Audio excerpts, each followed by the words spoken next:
السلام علیکم دوستو، ناول سائیاں رائٹر بسما بھٹی پیش خدمت ہے۔ ہم آپ کے لیے اچھے اور بہترین رائٹرز کے بہترین ناولز پیش کرتے ہیں۔ اب آپ پر منحصر ہے کہ ہماری محبت کا جواب کس طرح دیتے ہیں۔ آپ کے کمنٹس کا انتظار رہے گا۔ آئیے ناول سٹارٹ کرتے ہیں۔ آج کلام بسما بھٹی قسط نمبر 12 انابیہ۔ قمر جب اپنے دھیان میں کمرے میں داخل ہوا تھا کہ اس کے الفاظ سامنے انابیہ کو دیکھ کر دم توڑ گئے تھے۔ وہ اتنی حسین تھی۔ وہ تو خواب میں بھی انابیہ کو اتنا حسین نہیں تصور کیا تھا جتنا ابھی وہ لگ رہی تھی۔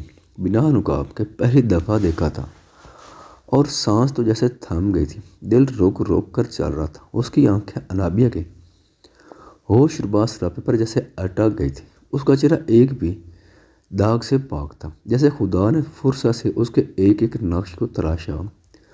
اس کے گلابی گال جو چہرے کی سفیدی میں شامل ہو کر کسی گلابی گلاب کے پھول کی طرح لگ رہے تھے۔ اس کے پتلے پتلے ہونٹ، لیکن ان کی ساکھ اتنی حسین جیسے مصور پینسل سے اپنی فنکاری کو تراشتا ہے، ایسی اس کے ہونٹ چہرے پر نمایاں تھے۔ اس کی آنکھیں جو لمبی اور کالی تھیں اور اس پر سونے پر سہاگا اس کی دراز پلکیں۔ وہ تو اپنا دھیان صوفے پر بیٹھی تھی، کسی سوچ میں محو، یہ جانے بنا کہ قمر کے دل پر کیا کیا ظلم ڈال دیا ہے اس نے۔ وہ یک ٹک اسے دیکھ رہا تھا۔ اس کا دل اس کے قابو میں نہیں تھا۔ اس کی محبت تو اسے چاروں شانے چت کرنے کا سامان رکھتی تھی۔ ابھی تو اس نے میک اپ نہیں کیا تھا تو اس کا حسن ایسا تھا، جب وہ قمر سبقت گین کے لیے مکمل سجے گی تب کیا حال ہوگا قمر کا اور اس کے دل کا۔ تجھ کو دیکھا تو سیر چشم ہوئے، تجھ کو چاہا تو اور چاہ نہ کی، تیرے دستے ستم کا عجز نہیں، دل ہی کافر تھا جس نے آہ نہ کی۔ چھوٹے بابا تبھی دروازے پر ناک ہوئے تو دونوں ہوش میں آئے۔ انابیہ نے اس کی موجودگی میں خود کو نامحسوس انداز میں چھپانا چاہا، نقاب ہٹا تو دیا تھا، لیکن ہمت نہیں تھی کہ وہ اسے ایسے دیکھے۔ اندر رکھ دو، خود کو نرمل کرتے قمر نے کہا۔ آنکھیں بھٹک بھٹک کر اس کی طرف جا رہی تھی۔ ملازمہ خانہ رکھ کر چلی گئی۔ قمر گلا کھنکھارتا اندر آیا۔ اندر جیسے بے قراری سی تھی، حالت اضطرابی سی تھی۔ دل کہہ رہا تھا نگاہ ہٹاؤ نہ، اور دماغ کہہ رہا تھا کہ یہ اخلاق کے خلاف ہے۔ خود کو بہت مشکل سے سنبھالتا وہ بھی اس کے پاس فاصلے پر بیٹھ گیا۔ دونوں میں خاموشی تھی۔ انابیہ کی خاموشی اس کی جھجک تھی، جس نے پہلی بار اپنا نقاب اتارا تھا، اور قمر کے دل کی حالت گہر ہو رہی تھی۔ اسے ایسے سامنے اتنا پاس اپنا محسوس کرتے دل سنبھل نہیں رہا تھا۔ خانہ انابیہ، ہمت کرتے قمر نے اسے مخاطب کیا۔